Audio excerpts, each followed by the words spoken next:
Hello সবাইকে, কেমন আছো সবাই? আশা করছি সবাই ভীষণ ভালো আছো আর আমিও কিন্তু ভীষণই ভালো আছি। আজকে শেয়ার করব তোমাদের সঙ্গে অন্যরকম একটা জিনিস। হ্যাঁ, দেখেই হয়তো বুঝতে পেরেছো যে কি শেয়ার করতে চলেছি। আজকে কিন্তু তোমাদের সঙ্গে একটা সুন্দর রেসিপি শেয়ার করব। রেসিপিটা কিন্তু সম্পূর্ণ আমার মায়ের। তো মায়ের হাতের এই রান্নাটা খেতে কিন্তু আমাদের বাড়ির সবাই খুবই পছন্দ করে। তো সেই জন্য কিন্তু তোমাদেরকে এই রেসিপিটা আজকে শেয়ার করব।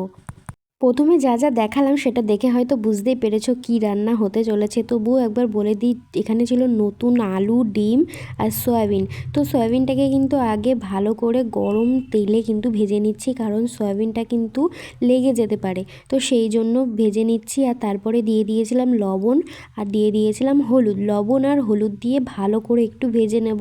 তোমরা চাইলে এরকম গরম জলে সেদ্ধ করে এমনিও দিয়ে দিতে পারো, কিন্তু ভেজে দিলেই কিন্তু খেতে দারুণ হয়। তো সেই জন্য আমরাও ভেজে দিই। আর তারপরে দেখো সয়াবিনটা এরকম লাল লাল করে ভেজে নিতে হবে, আর ভেজে নেওয়ার পরে কিন্তু তুলে নিতে হবে।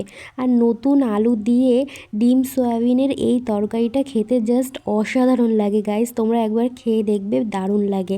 তো এবারে ভাজবো ডিমটা ভাজবো, তো সেই কারণে দিয়ে দিয়েছিলাম লবণ আর হলুদ। লবণ আর হলুদটা তেলের মধ্যে একবারেই দিয়ে দিয়েছিলাম। তো তারপরে দেখো ডিমগুলো আস্তে আস্তে ছেড়ে দিচ্ছি। তা ডিমগুলো ছেড়ে দেওয়ার পরে কিন্তু ভালো করে ভেজে নেব। এখানে বেশ অনেকগুলোই ডিম ছিল, খুবই সাবধানে নাড়াতে হচ্ছিল। তো সেই জন্য কিন্তু ভালো করে সুন্দর করে নাড়িয়ে নিচ্ছিলাম। আর এই দেখো দেখো লবণ আর হলুদটা যদি তোমরা আগে দিয়ে দাও না, তাহলে আর পরে দেওয়ার কোনো ঝামেলাই থাকে না। আর ওই তেলে কিন্তু দিয়ে দিয়েছিলাম তেজপাতা আর দিয়ে দিয়েছিলাম গোটা জিরে আর তেজপাতা দেওয়ার পরে দিয়ে দিয়েছিলাম কুচিয়ে রাখা পেঁয়াজগুলো দেওয়ার পরে ভালো করে একটু নাড়াচাড়া করে নিতে হবে। আর তারপরে দিয়ে দেবে এই ছোট ছোট নতুন আলু দিয়ে ডিমের কষা। উফ, জাস্ট অসাধারণ। তো দেখো নতুন আলু দিয়ে দিয়েছি। আর তারপরে দিয়ে দেবো নুনটাও দিয়ে ভালো করে একটু নাড়িয়ে চাড়িয়ে নিতে হবে। নুনটা একটু পরিমাণ মতো তোমরা দেবে, না হলে কিন্তু আলুর ভেতরে নুন ঢুকবে না আর খেতেও ভালো লাগবে না। তো নুন দিয়ে কিন্তু 10 মিনিটের জন্য আমি ঢাকা দিয়ে দিলাম। ঢাকা দেওয়ার পরে এদিকে দেখো মশলা তৈরি করতে চলে এসেছি। এখানে শিলে বেটে নেব আদা আর রসুন। তোমরা কারা কারা শিলে বাটা মশলা খেতে ভালোবাসো অবশ্যই কিন্তু কমেন্ট করে জানাবে। আর আজকের রেসিপিটা কেমন হলো বা কেমন লাগলো সেটাও কিন্তু অবশ্যই জানাবে। আর তারপরে দেখো বেটে নিচ্ছি জিরে গোলমরিচ আর আদা রসুন। আমি কিন্তু তরকারিতে এই দুটো মশলাই ব্যবহার করব। তো তোমরা দেখতে থাকো আর সাথে থাকো।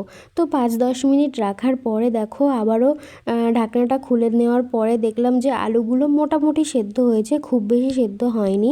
তারপরে দিয়ে দিলাম এই আদা রসুন বাটাটা, আর এখানে দিয়ে দেবো জিরে গোলমরিচ বাটা।